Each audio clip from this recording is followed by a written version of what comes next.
Bismillahirrahmanirrahim. Alhamdulillahirabbil alamin. Wassalatu wassalamu ala al-mab'uts rahmatan lil alamin.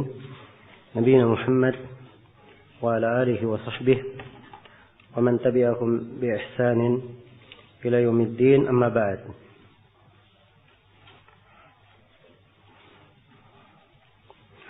Baik, ini majelis yang ke-6 dari pembahasan kita mengkaji Manzuma al-Qawaid al-Fiqhiyah karya Syekh Abdurrahman bin Nasir As-Sa'di rahimahullahu taala. Baik, kita akan memasuki pembahasan yang ke-23, yaitu kaidah yang ke-17. Kebiasaan adalah hukum yang berlaku. Ya. Dibahasakan kaidah ini al-adah muhakkamah. Diuraikan oleh Syekh rahimahullah di dalam syair yang ke-28. Kata beliau, wal urfu ma'mulun bihi idza warad hukmun min asy-syar'i asy-syarif lam yuhad. Kata beliau, wal urf, dan urf itu ma'mulun bihi adalah suatu hal yang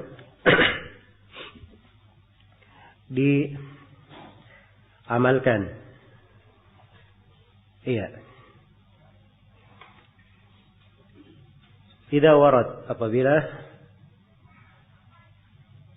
warada hukman min asy-syar'i asy-syarif, ada sebuah hukum dari syariat yang mulia menjelaskan tentang urf tersebut,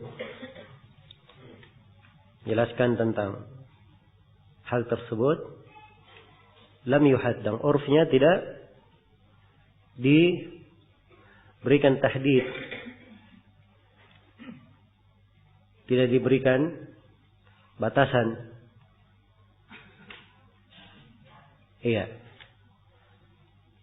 Jadi apabila ada sebuah hukum dari syariat, dan syariat ini tidak ada batasannya, tidak diberikan ketentuan, maka yang berlaku adalah hukum urf, hukum kebiasaan. Diterangkan tentang safar, bahwa safar itu adalah udur.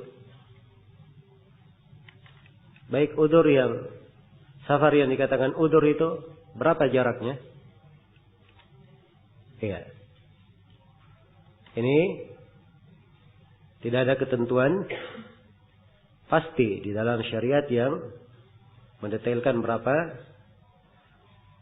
jarak sehingga dikatakan safar. Seorang suami ada kewajiban memberi nafkah. Berapa nafkah yang diberi? Berapa banyak? Berapa jumlahnya?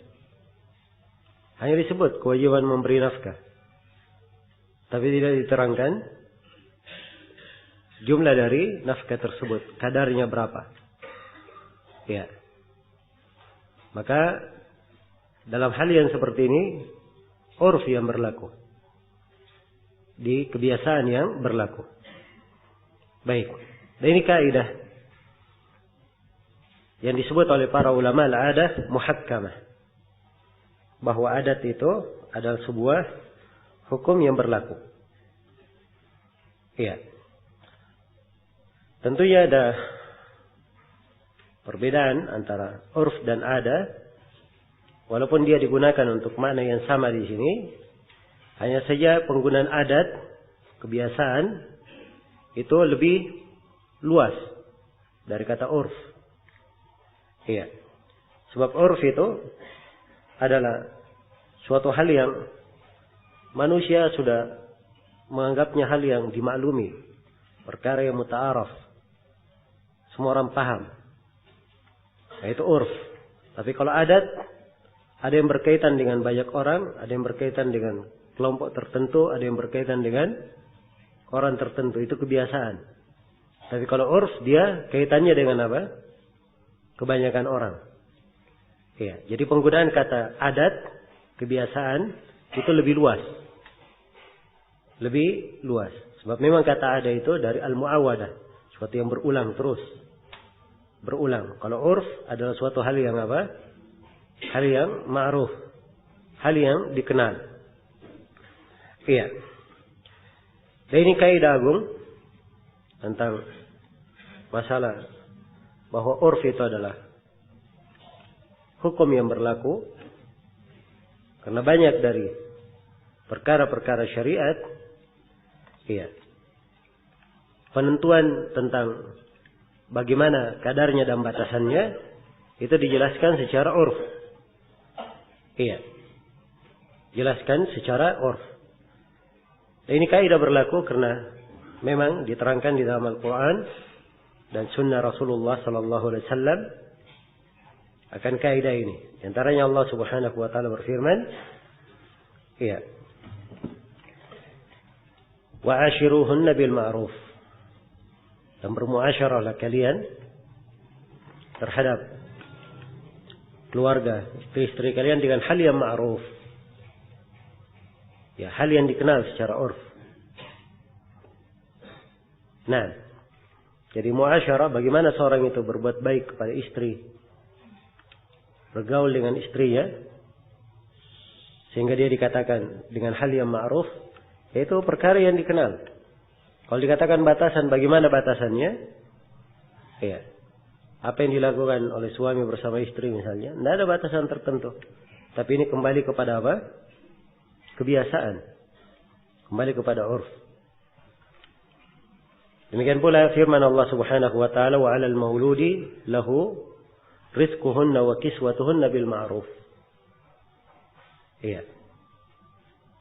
Sini kewajiban bagi suami untuk memberikan nafkah dan memberi pakaian bil ma'ruf, dikembalikan kepada urf. Iya. Kembalikan kepada apa? Kepada al-urf. Baik. Dan juga Rasulullah sallallahu alaihi wasallam bersabda kepada Hind bintu Utbah radhiyallahu anha, dia mengeluhkan suaminya yang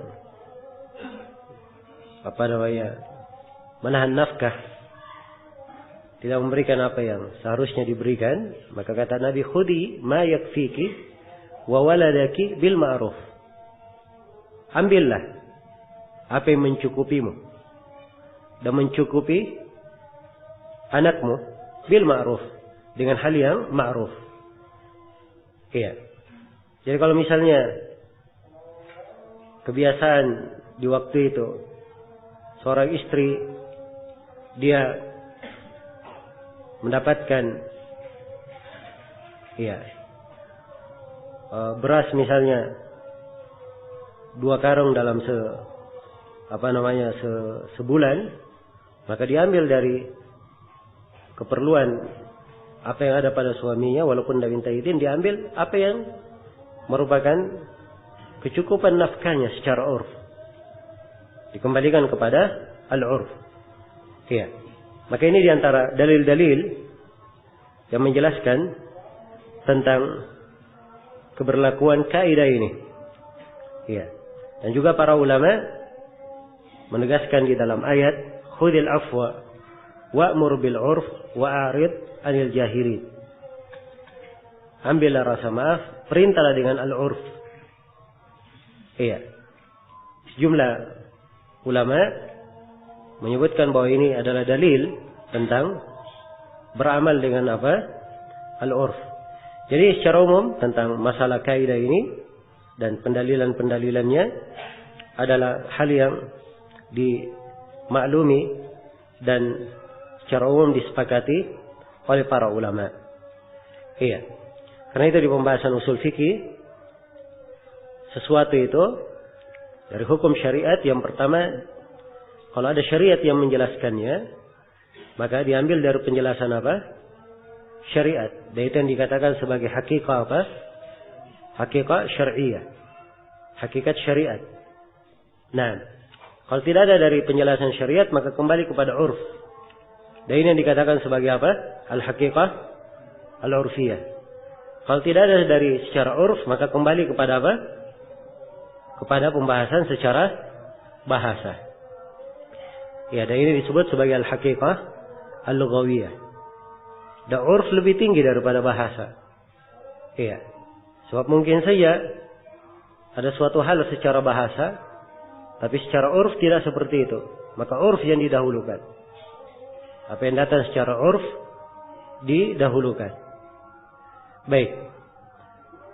Jadi ini sekali lagi adalah kaidah yang penting, dan seperti yang kita terangkan bahwa para ulama menyebutnya sebagai salah satu dari 5 kaidah pokok, 5 kaidah terbesar. Al-urf atau al-adah muhakkamah, bahwa adat atau kebiasaan itu adalah sebuah hukum yang berlaku. Dan insyaallah taala kita akan sebutkan nanti cabang-cabang dari cabang-cabang kaidah yang berasal dari kaidah agung ini. Nah, ada dulu. Baik. Kemudian yang berkaitan dengan masalah kaidah ini, al-adah muhakkamah, tentang masalah urf, perlu diketahui bahwa beramal dengan urf itu disyaratkan oleh para ulama beberapa syarat. Disyaratkan oleh para ulama beberapa syarat. Syarat yang pertama, iya, hendaknya urf tersebut adalah ketentuan tetap, yang kebanyakannya memang berlaku seperti itu. Iya. Itu sudah merupakan ketentuan tetap. Jadi kalau misalnya dikatakan kepada seorang bahwa engkau kamar ini dibayar, iya, per bulannya 500.000, maka 500.000 yang dimaksud 500.000 apa? Rupiah atau ringgit? Ya, rupiah di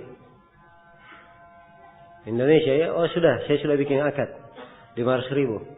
Begitu dia bayar 500.000 pakai rupiah, si pemilik berkata, oh saya kan tidak bilang 500 apa? Ya, saya maunya 500 ringgit. Nah, maka ini tidak boleh ya. Ya, maka dia berhujjah dengan urf. Urfnya apa?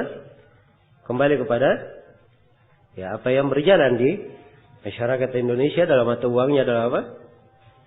Adalah rupiah. Baik. Ini yang pertama. Jadi urf itu adalah suatu ketentuan tetap yang berlaku, kebanyakannya memang berlaku seperti itu.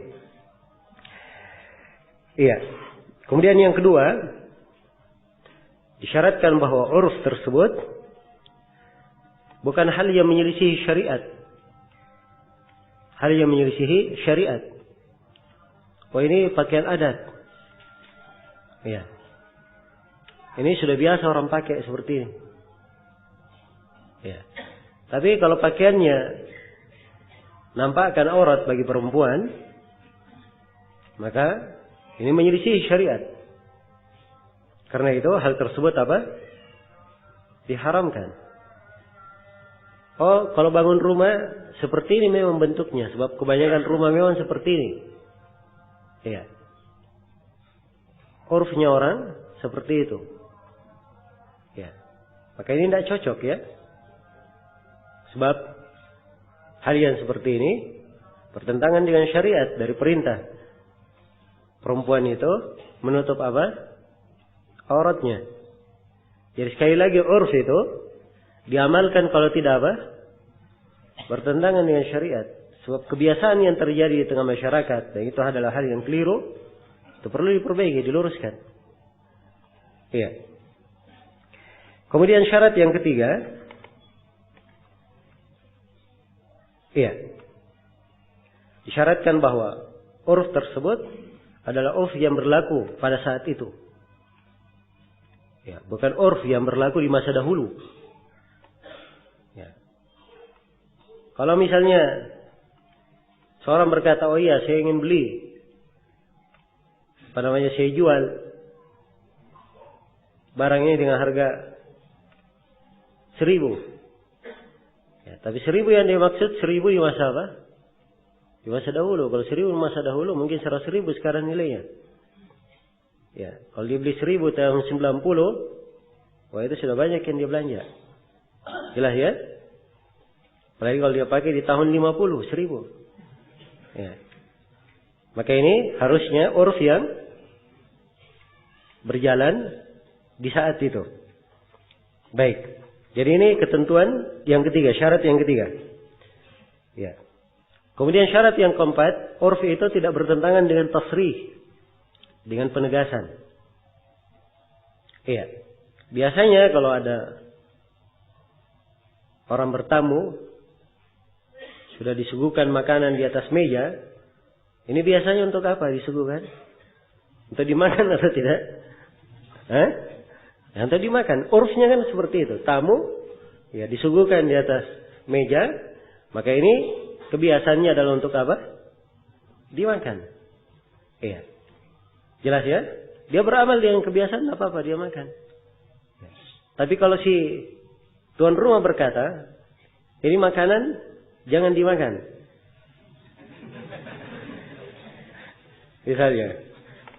Sebab ini titipan orang lain misalnya. Ya. Maka ini sudah bertentangan dengan tasrih, penegasan. Dari siapa? Dari si pemilik. Maka urf di sini tidak apa? Tidak berlaku.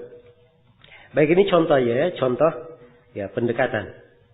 Ya, dan di pembahasan fikih tentunya ya banyak hal yang akan masuk di 4 hal yang kita sebutkan tadi, dari 4 syarat beramal dengan urf. Ya, misalnya seseorang kalau pesan barang di akad, anggaplah misalnya dia akadnya menyewa, sewa menyewa. Ya, dari kebiasaan di kontrakan itu, atau mereka bikin kebiasaan orang, bayar kontrakan itu di awal tahun. Ya, di awal tahun dia bayar. Tapi kalau mereka bikin kesepakatan nanti bayarnya di akhir tahun, ya, si pemilik berkata, saya pengennya dibayar di mana? Di akhir tahun. Maka urf di sini tidak apa? Tidak berjalan. Tasrih yang dipegang. Ya, penegasan dari ucapan si pemilik. Baik.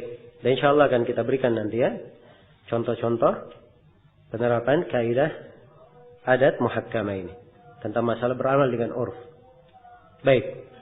Jadi ini 4 syarat. Disyaratkan sebuah kebiasaan itu dianggap sebagai kebiasaan yang berlaku. Iya. Kebiasaan yang apa? Yang berlaku. Ya, dan sekali lagi penulis di sini membatasi penggunaan urf itu kalau tidak ada di dalam syariat yang memberikan batasan.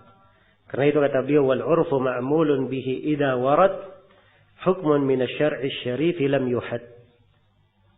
Urf itu diamalkan apabila datang sebuah hukum di dalam syariat yang tidak diberikan ketentuan, diberikan batasan. Iya. Dan urf itu terbagi 2. Ada urf yang sifatnya qauli dan ada urf yang sifatnya apa? Fi'li. Ada urf yang berkaitan dengan ucapan dan ada urf yang berkaitan dengan apa? Berkaitan dengan perbuatan. Jadi ada urf, ucapan itu sudah dimaklumi. Iya. Sudah dimaklumi. Kalau seorang berucap suatu kalimat dimaklumi apa maknanya. Ya. Dan ada urf berkaitan dengan perbuatan. Kalau ada yang berbuat seperti ini, maka dimaklumi apa maknanya. Jadi dia terbagi 2. Ada yang bentuk ucapan, ada yang bentuk apa? Perbuatan. Iya. Ya, kalau seorang berkata, rumahku ini saya sudah wakafkan, ya, secara urf biasanya kalau sudah dikatakan diwakafkan, maka itu artinya dia apa? Dia sudah serahkan untuk dimanfaatkan, dialirkan manfaatnya. Kan begitu. Ini dari ucapan. Ya. Kadang dari perbuatan urf. Dari perbuatan. Dilihat apa yang biasanya berjalan di tengah manusia. Iya. Kalau kewajiban misalnya memberi nafkah kepada istri, anggaplah di kebanyakan di suatu negeri itu, satu keluarga, kalau dia punya satu istri, punya anak 2 misalnya, maka biasanya keperluan bulanannya 1,5 juta misalnya, anggap seperti itu. Maka kewajiban nafkahnya ditetapkan seperti itu. Dia memberikan 1,5 juta. Ini contoh ya, dalam bentuk urf. Jadi urf sekali lagi terbagi 2. Ada yang urf dari ucapan dimaklumi, dan ada yang apa? Dari perbuatan. Iya. Kemudian urf itu adalah hal yang membatasi. Dan pembatasan secara urf itu pada beberapa bentuk. Kadang dalam bentuk sifatnya. Seperti misalnya di pembahasan hukum potong tangan. Hukum potong tangan itu dijatuhkan pada seseorang kalau terpenuhi padanya beberapa syarat. Di antara syarat seorang dijatuhkan hukum potong tangan kalau dia mencuri dari harta yang terjaga, yang tersimpan. Nah, kata tersimpan ini, terjaganya bagaimana? Ini kembali kemana? Ke urf. Mungkin kalau orang dahulu terjaganya dia simpan di batu atau disimpan di mana. Sekarang orang pakai apa? Dia simpan di kotak misalnya atau disimpan di laci. Ya. Ini urf, kebiasaan, sudah terjaga. Jelas ya? Baik. Beda dengan orang yang mengambil hak milik orang lain tapi disimpan di pinggir jalan. Ya. Ini tidak masuk ya di dalam orang yang dijatuhkan padanya hukum apa? Potong tangan kalau dia mencuri. Jadi pada hal yang tersimpan, terjaga. Hal yang terjaga. Jadi itu kembali kepada urf. Contoh seperti sekarang ini. Iya. Saya beri contoh secara urf. Hal-hal yang sifatnya akte. Iya. Apakah itu akte jual beli, akte yayasan, atau bahkan akte kelahiran saya, itu dari harta yang apa? Terjaga. Iya. Sampai kalau ada yang fotokopi, ya kemarin saya baca kejadian di mana ada seorang yang dituntut karena dia fotokopi akte kelahiran tanpa apa? Tanpa izin. Iya. Sebab ini dari hal yang apa? Sifatnya terjaga. Iya. Jadi kalau diambil hal tersebut tanpa izin, itu masuk dalam hitungan apa? Hitungan mencuri. Iya. Jadi sekali lagi ini kembali kemana? Ke definisi urf. Jelas ya? Kadang dengan sifat bentuknya. Yang kedua kadang dengan kadar. Dikadar dengan urf. Contoh misalnya seperti safar, perjalanan. Berapa jarak safar itu? Memang ada hadits yang menjelaskan 3 hari, ada yang menjelaskan 3 farsakh, ada yang menjelaskan di sebagian riwayat 2 bulan, ada yang 6 bulan. Karena adanya penjelasan jarak-jarak beraneka ragam, ini semuanya memberi kesimpulan bahwa penyebutan jarak di situ, masa di beberapa hadits itu bukan ketentuan tetap. Kenapa? Kok bisa berbeda-beda? Ya. Jelas ya? Kok berbeda-beda? Kalau begitu harusnya kembali kemana? Ke penggunaan urf. Iya. Karena itu apa yang dipandang di sebuah tempat, bahwa kalau dia berjalan dari sebuah kota ke kota lain, itu sudah dianggap safar, maka itu adalah apa? Adalah urf yang berjalan. Itulah jarak safar. Iya. Orang yang di Makassar ini, kalau dia ke Maros, safar atau tidak? Hah? Tidak safar. Ya, walaupun sudah pindah kota, dari kota Makassar ke kota mana? Ke kota Maros. Ya, itu keluar dari urf orang. Ya, sebab dianggap dekat. Berdekatan ya. Ya, kita kalau dari sini ke Pangkep, safar atau tidak? Dari Makassar ke Pangkep? Ya. Di urf sudah dia katakan apa? Melakukan perjalanan. Iya. Perjalanan keluar kota. Kan begitu. Sebab Pangkep sudah agak jauh. Dari Makassar ke Pangkep mungkin 2 jam. Ya, tapi sebagian tempat Jakarta macet di jalan dari ujung ke ujung 4 jam. Iya. Tidak dikatakan safar. Tidak dikatakan apa? Tidak dikatakan safar.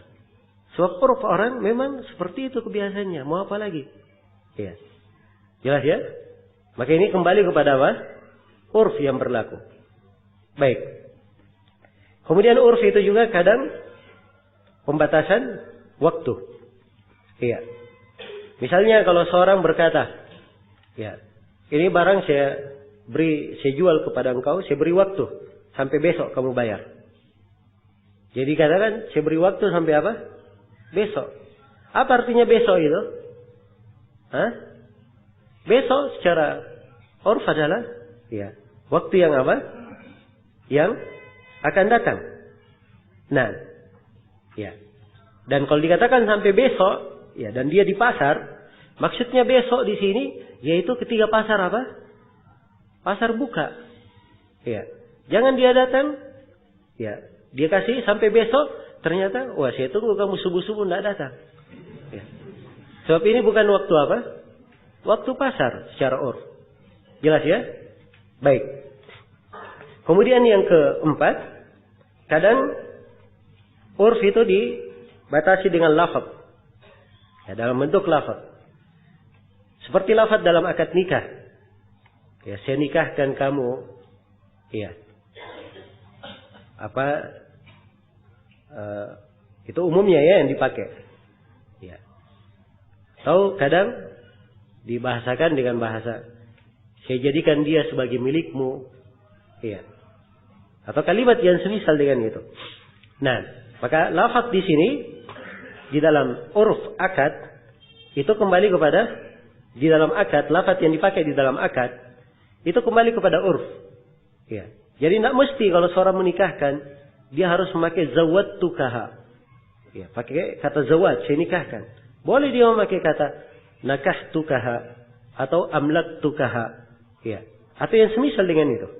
Sebab ini semuanya mempunyai makna kepemilikan secara apa? Secara uruf. Ya, karena itu dalam lafaz ini dipakai juga. Nah, baik. Ini beberapa bentuk ya dari penggunaan uruf. Ya, kalau contoh-contohnya di dalam fikih selain daripada yang saya sebutkan tadi tentunya sangat banyak sekali. Ya, bagaimana contoh-contoh penggunaannya? Di antara hal yang paling masyhur di pembahasan haid. Di pembahasan haid itu perempuan, ya, kalau dia punya kebiasaan haid, maka kebiasaannya menjadi apa? Menjadi pegangan. Ya, kebiasaannya menjadi pegangan. Kalau biasanya dia haid 5 hari, ternyata suatu bulan dia darahnya keluar sampai 7 hari, maka 2 hari itu tidak dihitung, tidak dianggap. Sebab ini menyelisihi apa? Menyelisihi urfnya, kebiasaannya. Ya. Demikian pula kalau misalnya dia perempuan baru saja dia haid. Ya. Kemudian pada saat baru haid ini, ternyata darah yang keluar kadang hitam, kadang merah. Ya, ini tidak ditahu dia haid atau istihadah. Kalau dia dikatakan kebiasaan, punya kebiasaan, belum. Ini baru pertama kali haid. Orang yang punya kebiasaan itu kalau dia sudah haid 3 atau lebih. Jelas ya? Ini baru pertama kali haid, sudah bercampur apa? Darahnya. Maka di sini dia kembali kepada urf kebanyakan perempuan. Kebanyakan perempuan itu biasanya haid berapa hari? Iya. Kebanyakannya 5 sampai 7 hari. Itu yang dia ukur. Di urf kebanyakan apa? Kebanyakan perempuan. Baik. Iya. Contoh lain di dalam penggunaan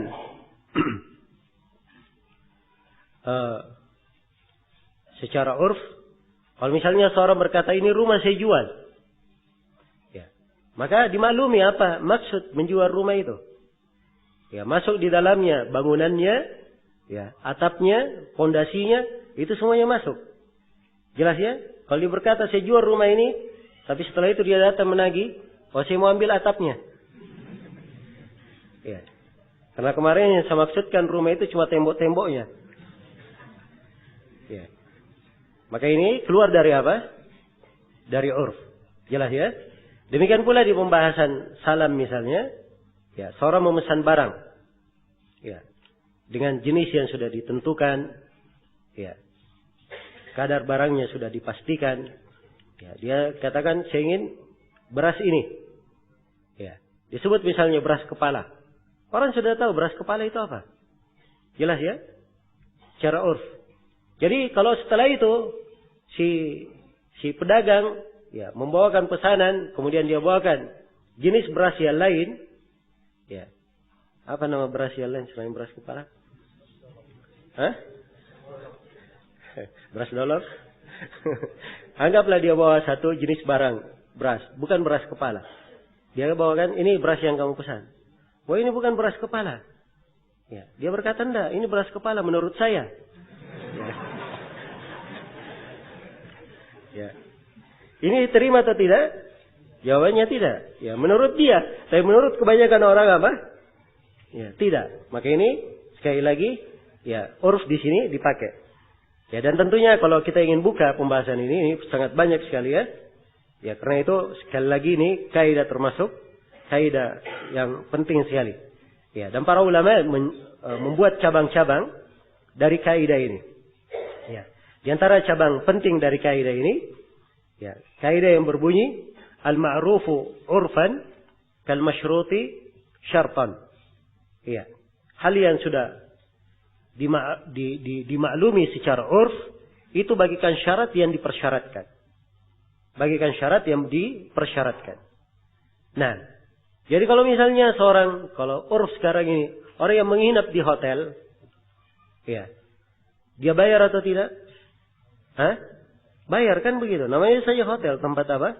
Menginap dengan membayar. Itu urf. Ya, rumah makan. Masuk rumah makan bayar atau tidak? Ya. Tentunya bayar, kan begitu? Ya. Maka kalau dia masuk makan, walaupun tidak dikatakan di sini rumah makan harus bayar, ya. Tapi dia kalau keluar harus apa? Harus bayar makanan yang dia makan. Ya. Sejak apa yang dimaklumi secara urf itu bagaikan apa? Syarat yang sudah dipastikan. Bagaikan syarat yang sudah dipastikan. Baik, dia panggil seorang, ayo kamu ikut kerja sama saya. Ya. Sudah dia kerja, dia bantu selesai satu hari. Ya, kemudian dia berkata terima kasih ya, saya sudah dibantu.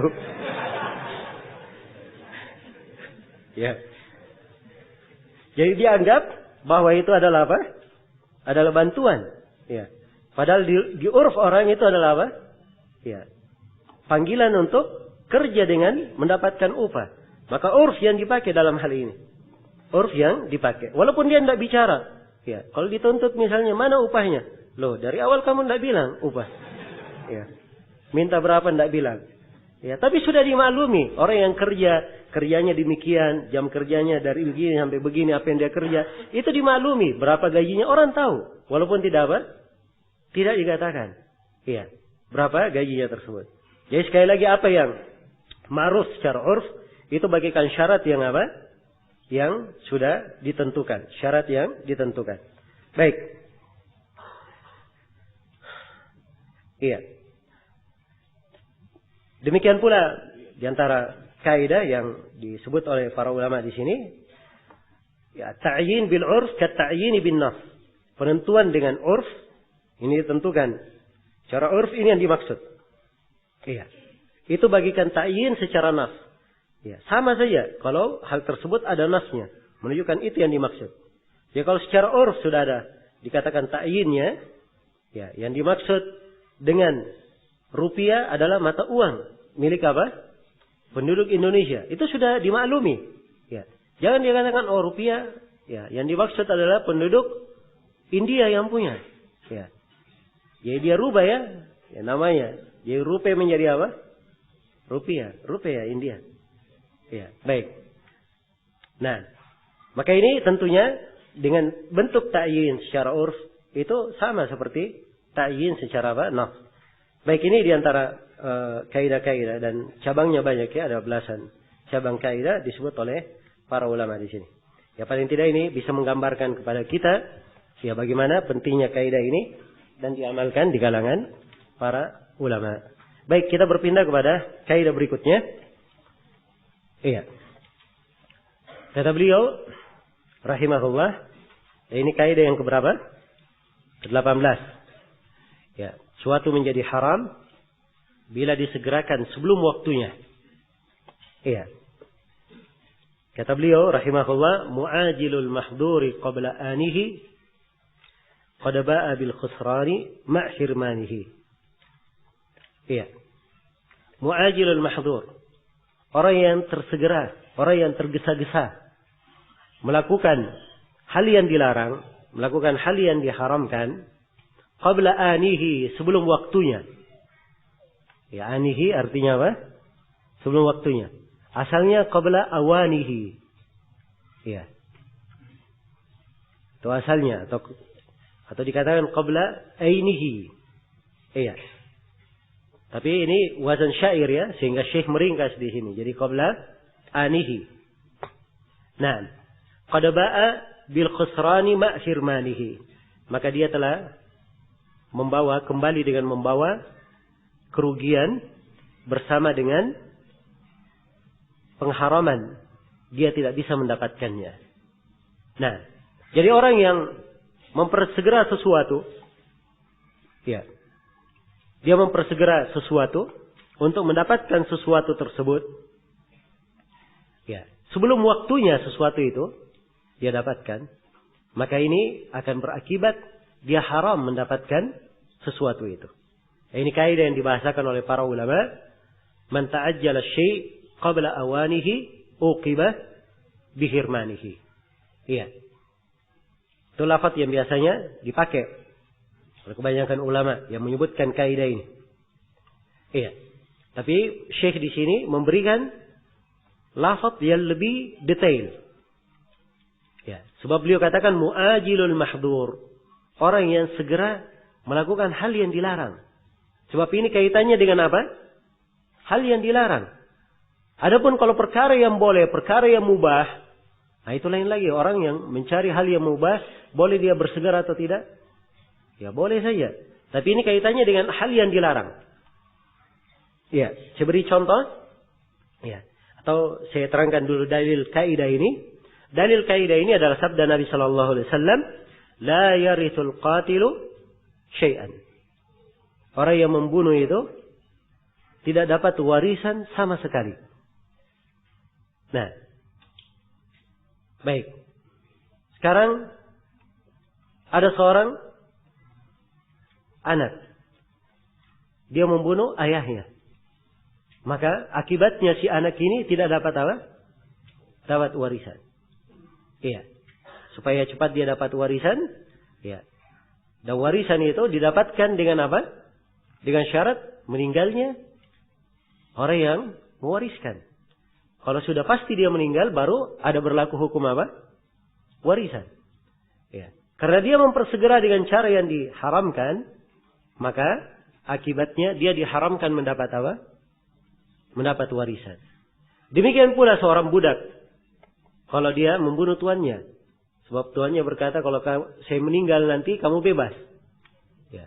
Dikatakan mudabbar. Wah, ini terlalu lama tuanku meninggal. Ya. Akhirnya dia racuni supaya cepat apa?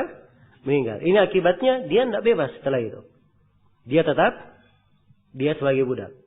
Diharamkan kebebasan untuknya karena dia mempersegera sesuatu sebelum apa? Sebelum waktunya. Iya. Dan juga para ulama sebutkan kalau seorang menceraikan istrinya, ya, ketika dia sakit keras, dia ceraikan salah satu dari istrinya, agar supaya si istri ini tidak dapat bagian warisan. So, kalau sudah diceraikan bukan istri lagi, ya tidak dapat warisan. Maka kalau itu maksudnya, maka dia walaupun sudah diceraikan, bahkan sebagian pendapat walaupun sudah menikah lagi, ya dia tetap dapat apa? Dapat warisan.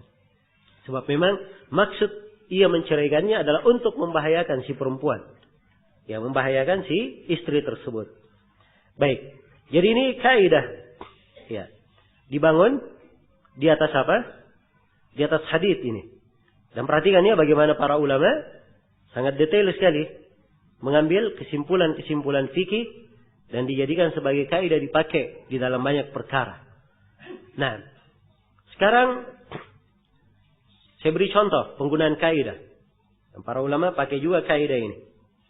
Di bulan Ramadan ada seorang Dia ingin melakukan hubungan suami istri.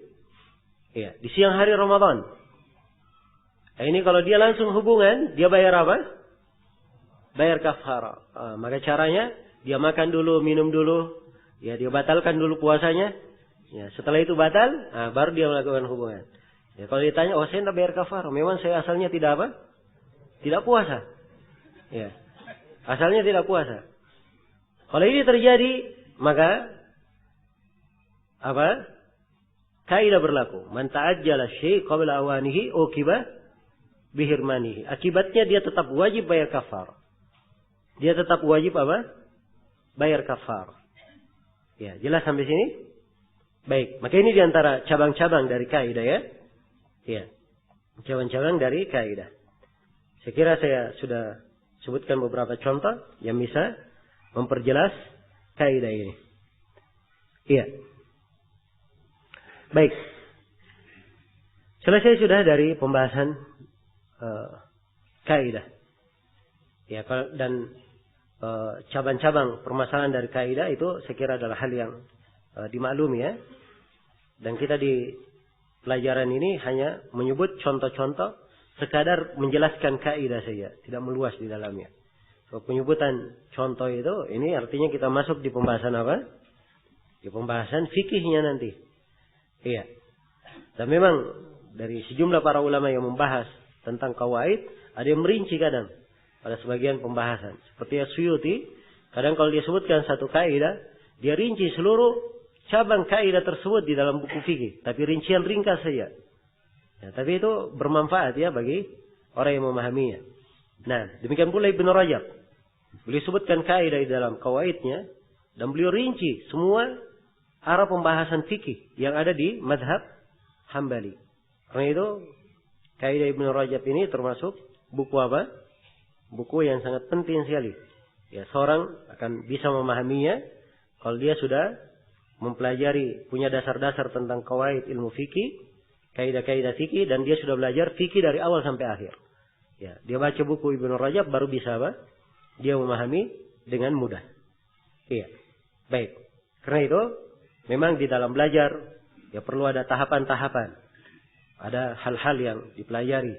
Ambil ilmu itu yang dasar, yang kecil sebelum yang besarnya. Ya, supaya seorang bisa melangkah ya lebih baik. Ya. Kadang sebagian penuntut ilmu, dia ingin belajar langsung buku-buku besar. Ya. Masya Allah, kamu belajar apa sekarang? Oh, saya sudah Syarah Ibnu Aqil saya pelajari. Ilmu nahwu. Ya, Ajurumiyah saja belum pernah baca. Nah, coba baca Syarah Ibnu Aqilnya. Ya. Salah-salah bacaannya.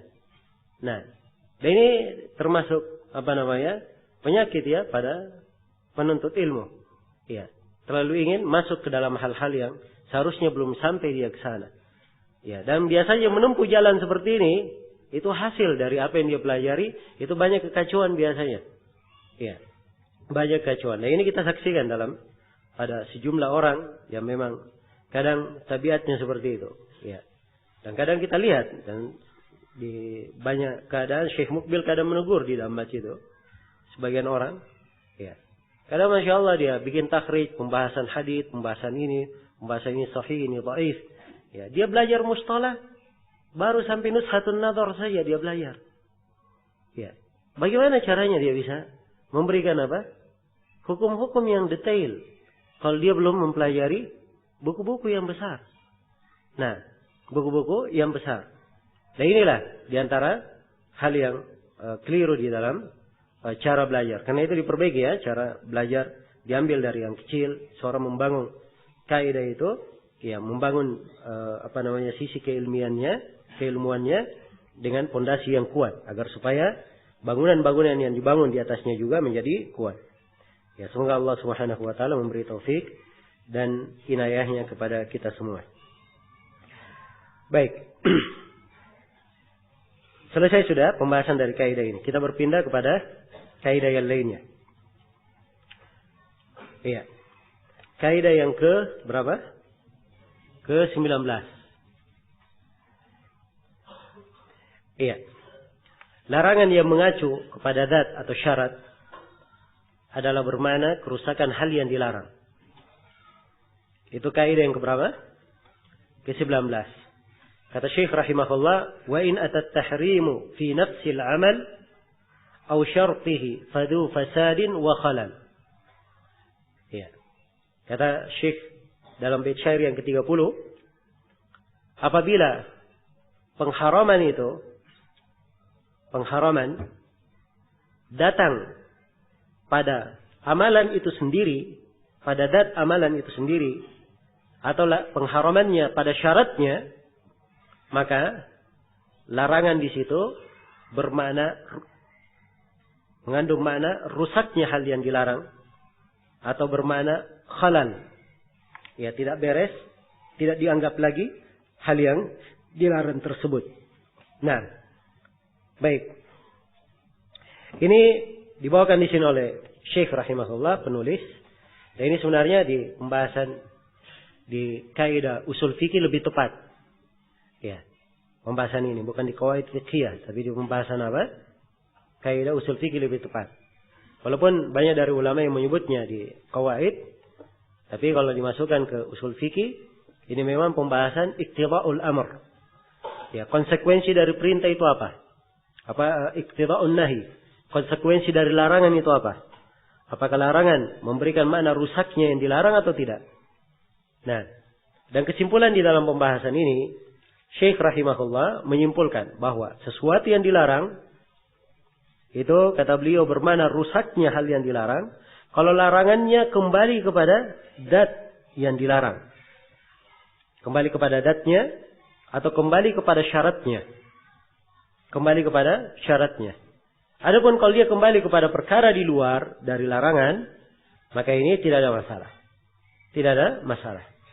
Dan ini sudah kita bahas ya kemarin di pembahasan ilmu usul fikih, dan kita terangkan bahwa kaidah ini kalau ingin lebih didetailkan, perkara itu dibagi menjadi 4. Iya. Dibagi menjadi berapa? Dibagi menjadi 4. Yang pertama, apabila larangan kembali kepada zat yang dilarang. Ya. Larangan kembali kepada zat yang dilarang. Maka ini menunjukkan apa? Menunjukkan rusaknya hal tersebut. Iya. Menunjukkan rusaknya hal tersebut. Iya. Jadi kalau kembali kepada zatnya, contoh misalnya, dilarang sholat di waktu terlarang. Jadi kalau ada sholat sunnah, ada yang melakukan sholat sunnah, ketika matahari berada di tengah-tengah, sholat sunnahnya syah atau tidak? Hah? Ya, tidak syah. Sebab ini kembali kepada zat yang apa? Yang dilarang. Demikian pula misalnya kalau ada yang mendapatkan anak dengan cara berzina. Iya. Maka anak tersebut tidak dinisbatkan kepadanya dan bukan menjadi anaknya secara syar'i bagi laki-laki itu. Sebab hubungan dibangun di atas apa? Perzinahan, kembali kepada zat yang apa? Dilarang. Iya. Dan ini banyak cabangnya ya, banyak cabang pembahasannya. Baik.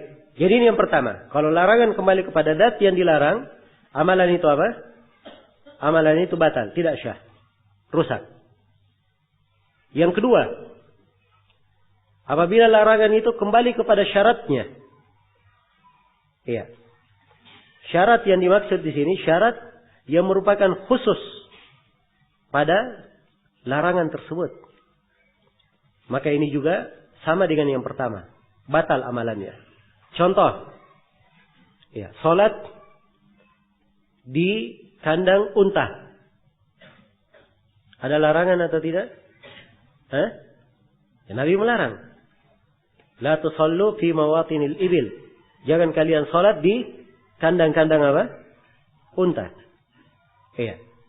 Baik, larangan di sini. Kalau ada yang salat di kandang unta, syah salatnya atau tidak? Jawabannya tidak syah. Sebab ini larangan berlaku khusus di mana? Di kandang unta. Salat di kandang unta. Ya, buktinya apa? Kalau kita misalnya duduk di kandang unta, boleh atau tidak duduk di situ? Boleh saja. Mau tidur-tidur di kandang unta, boleh atau tidak? Boleh saja.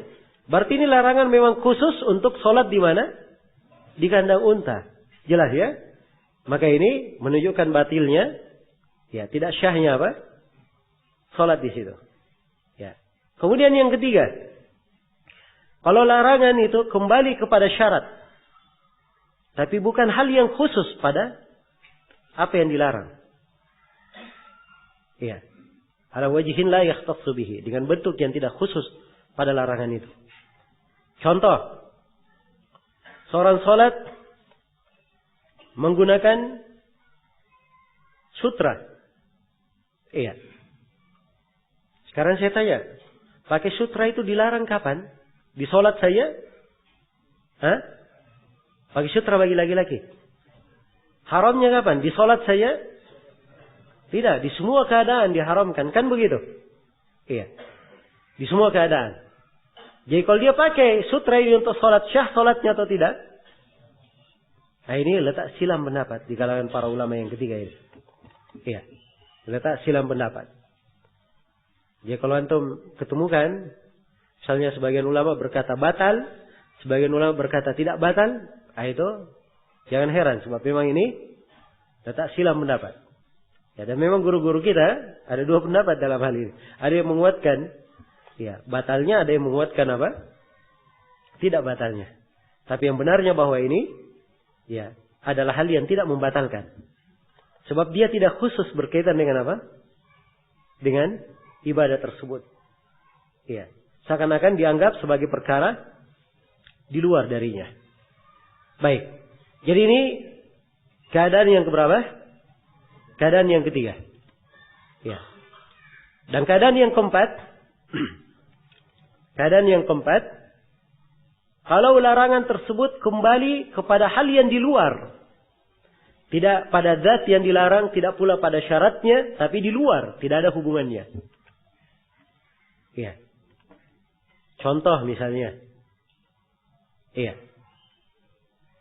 Contoh orang yang membeli kambing. Iya. Dan dia ditipu pada pembeliannya.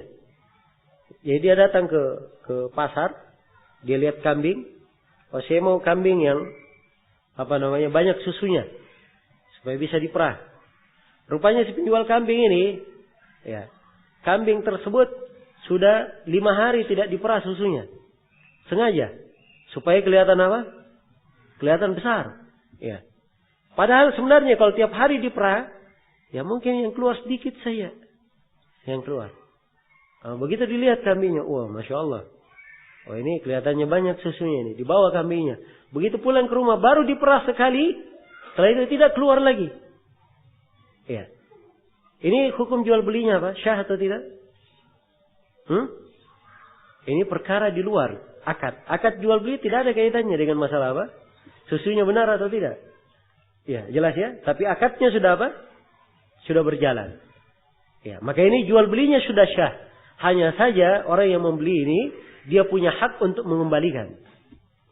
Dia punya hak untuk apa? Mengembalikan. Ya, karena itu kalau dia periksa ternyata susunya ya tidak seperti yang dia minta, dia ditipu, kemudian dia ridha, tidak apa-apa.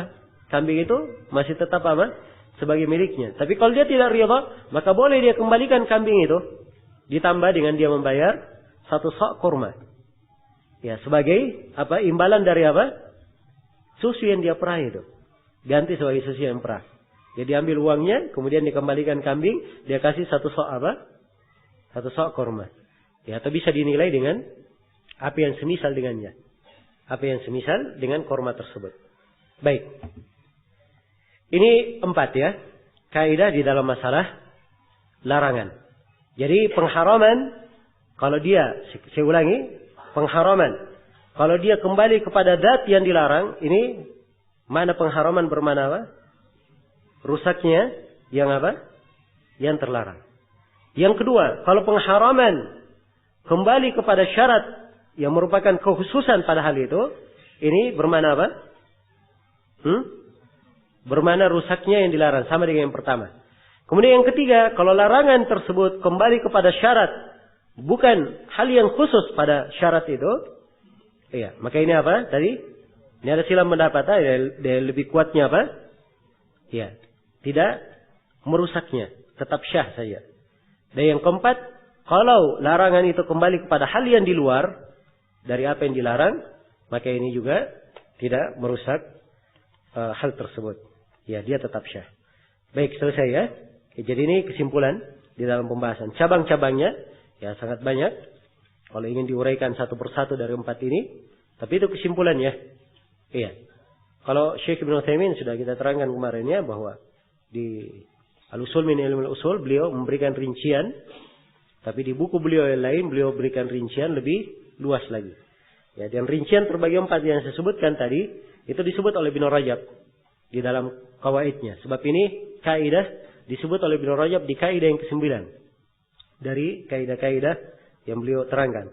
Dan di kaidah-kaidah awal itu di Ibnu Rajab ada syarah Syekh Ibnu Utsaimin, ta'liq dari beliau, dan Syekh Ibnu Utsaimin sendiri ya menguatkan apa yang disebut oleh Ibnu Rajab rahimahullahu taala. Baik. Sekira cukup dulu di sini ya untuk pembahasan kaidah.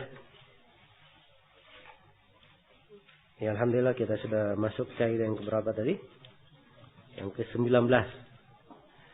Ya. Berarti hari ini kita masih mengejar target. Nah, insyaallah taala kita harapkan bisa diselesaikan materi ini untuk hari besok yang tersisa. Subhanakallahumma wa bihamdik, asyhadu an la ilaha illa anta, astaghfiruka wa atubu ilaik, walhamdulillahirabbil alamin.